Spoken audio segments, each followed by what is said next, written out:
ഇത്രയും വലിയ തിരിച്ചടി നേരിടുമ്പോൾ യഥാർത്ഥത്തിൽ ഒന്നുകിൽ നമ്മൾ LDF തന്നെ കാണേണ്ടത് ഭരണവിരുദ്ധ തരംഗമുണ്ടായിട്ടുണ്ടോ, അത് പരിശോധിക്കണമെങ്കിൽ പരിശോധിക്കണം എന്ന് പറയാനുള്ള ഒരു ആർജവത്തിലേക്ക് എത്തേണ്ട സമയമല്ലേ ഇത്? കർണാടകത്തിൽ അവിടെ സർക്കാരിനെതിരെ ഉണ്ടായിട്ടുണ്ടെങ്കിൽ ആയിക്കോട്ടെ, അത് അവിടെ പരിശോധിക്കട്ടെ. UP-യിൽ ഉണ്ടായിട്ടുണ്ടെങ്കിൽ അവിടെ പരിശോധിക്കട്ടെ.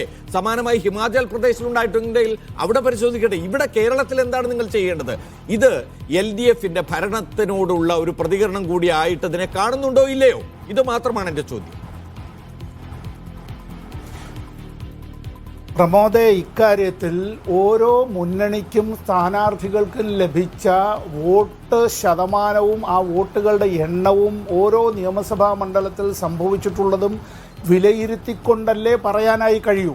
ഇപ്പോൾ ഉദ്ദേശിച്ചത് ഞങ്ങൾക്കെതിരായിട്ടുള്ള വികാരമാണ് എന്ന ഒറ്റ വാക്കിൽ ഞാൻ മറുപടി പറഞ്ഞാൽ നമ്മുടെ ചർച്ച തീരുമോ? ഇല്ലല്ലോ. മാസങ്ങളായി നടത്തിയതായ ഒരു തെരഞ്ഞെടുപ്പ് പ്രചരണ പ്രക്രിയയുടെ പരിസമാപ്തിയിലേക്ക് പോകുമ്പോഴാണ് നമ്മൾ ഈ കാര്യം നടത്തുന്നത്. അപ്പോൾ ഇതിൽ ഈ കഴിഞ്ഞ ലോക്സഭാ തെരഞ്ഞെടുപ്പ് ഞാൻ പരാജയപ്പെട്ടൊരു സ്ഥാനാർത്ഥിയല്ലേ? ഞാൻ കഴിഞ്ഞ തെരഞ്ഞെടുപ്പിൽ പരാജയപ്പെട്ട അന്ന് ഞാൻ സിറ്റിംഗ് MP ആണല്ലോ.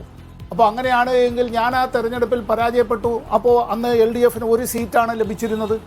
ഞങ്ങൾക്ക് അത്തരത്തിൽ ഞങ്ങൾക്ക് എന്തുകൊണ്ട് ഞങ്ങൾ പ്രതീക്ഷിച്ച നേട്ടത്തിലേക്ക് അങ്ങനെ എത്താനായി കഴിഞ്ഞില്ല?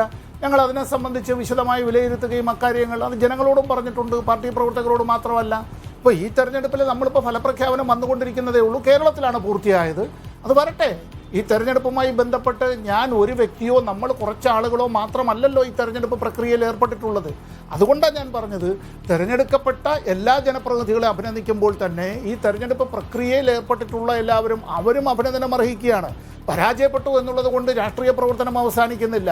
എന്തുകൊണ്ടാണ് പരാജയപ്പെട്ടത്, എന്തുകൊണ്ടാണ് ഞങ്ങൾ പ്രതീക്ഷിച്ച വിജയം നേടാൻ കഴിയാതെ പോയതെന്നുള്ളതിനെ സംബന്ധിച്ച് കൃത്യമായ പരിശോധന നടത്തി തിരുത്തുകയും ചെയ്യും. എണ്ണിപ്പറയും ഓരോ വോട്ടും. June 4 media 1-നൊപ്പം.